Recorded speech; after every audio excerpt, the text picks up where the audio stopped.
Здравствуйте, дорогие ученики! Сегодня будем продолжать урок русского языка. Сегодня будем изучать притяжатели местоимения. Bugun sizlar bilan egalik olmoshlarini o'rganamiz. Ya'niki egalik olmoshlari ning qo'shimchasi qo'shganda, masalan, mening, sening, uning, bizning, keyin sizning hamda ularning degan paytda qanday aytamiz? Теперь обращаем внимание на доску. Doskaga e'tibor qaratamiz. Chey, chia, chio, chi. Birinchi qatorga qarang. Bu nima degani? Bu kimning degan so'rog'ini beryapmiz. Kimning. Nima uchun bittagina kimning deyishim uchun chey, chia, chio, chi so'zlarni ishlatyapman. Hammasi bitta ma'noni anglatadi. Kimning degan. Nima uchun? Вот именно, да, rodga. Так, chey demak qaysi rodga?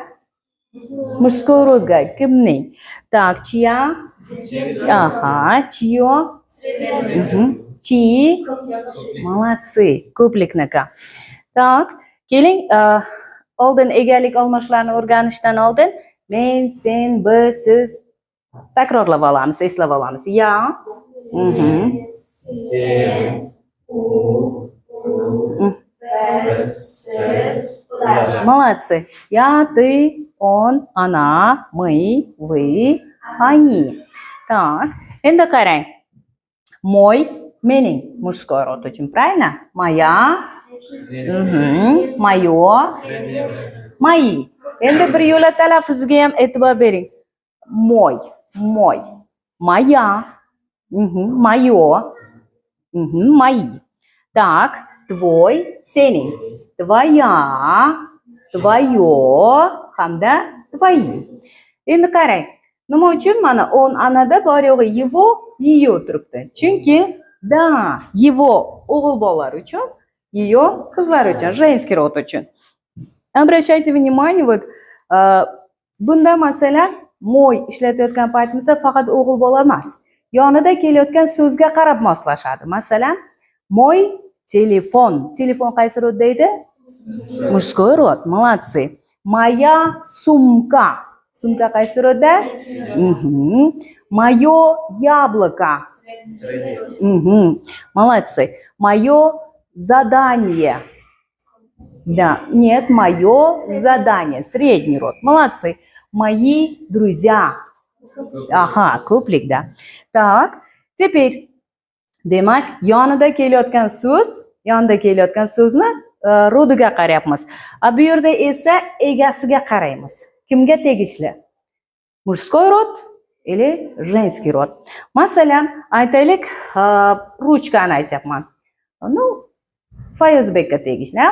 Endi uning ruchkasi deyishim kerak. Qanday aytaman? Его ручка. Так, его ручка.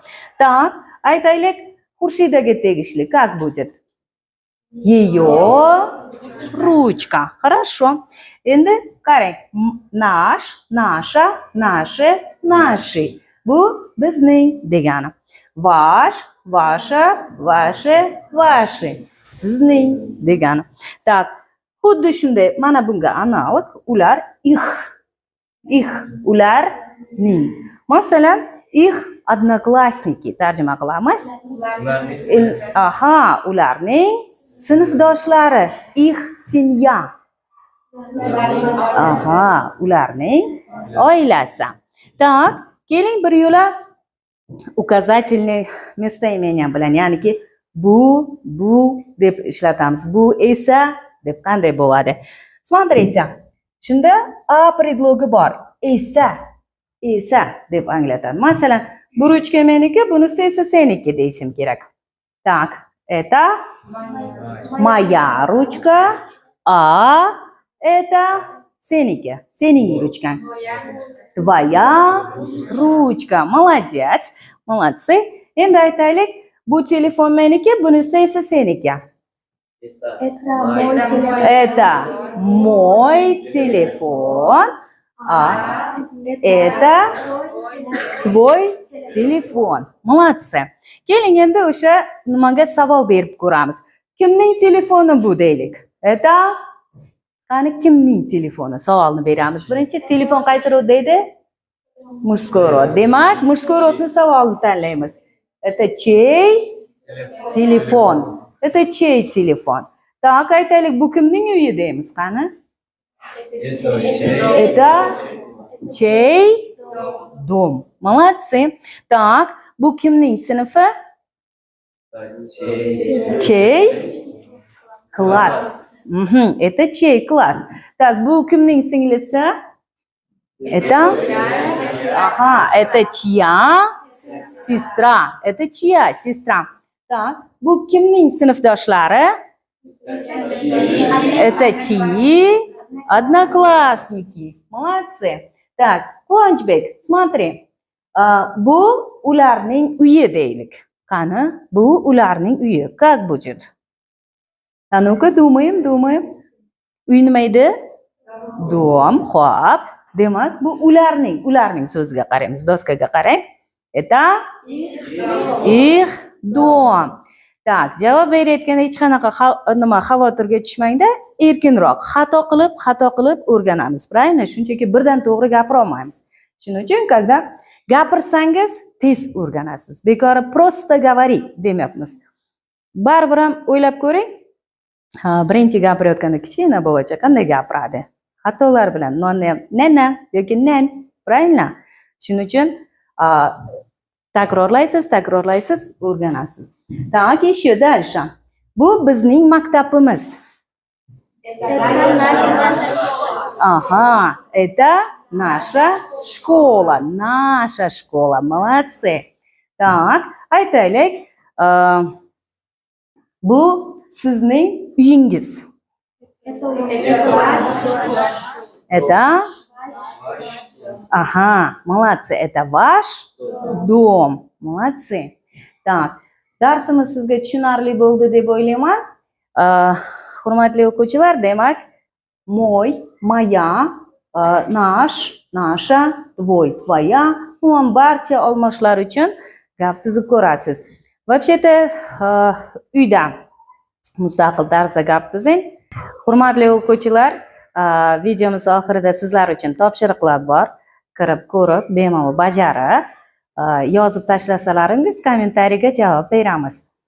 Endi tezroq o'rganishingiz uchun, bittalab so'zlarni yodlamasligingiz uchun elementarniy o'zingiz ruschada biladigan so'zlar bilan foydalanib, мой, моя, твой, твоя, наш, наша barcha olmoshlar bilan foydalanib ishlashingiz mumkin. Теперь смотрите, keling, mana namuna, masalan, tana a'zolarimizni bilasiz. Mana bu mening qo'lim deyishim kerak. Qanday aytaman? Это моя рука. Bu mening qo'llarim desamchi? Aha, это мои руки. Xo'p, bu mening sochim desamchi? Мои волосы. Хорошо. Так, еще могу сказать. Masalan, aytaylik, bu mening suratim. Surat foto ishlatishingiz mumkin. Это мое фото. Так, bu mening ismim, имя средний род, да, ребят. Мое имя. Так, bu mening oilam. Aha, это моя семья. Bizning oilamiz desamchi? Это наша семья. Demak, qancha ko'p praktika bo'ladigan bo'lsa, shuncha tez o'zlashtirishingiz imkoni paydo bo'ladi. Tak, hurmatli obunachilar, sizlar ham xuddi shunday ko'rsatilgan namunalardagidek ishlashingiz mumkin. Javoblarni tashlang.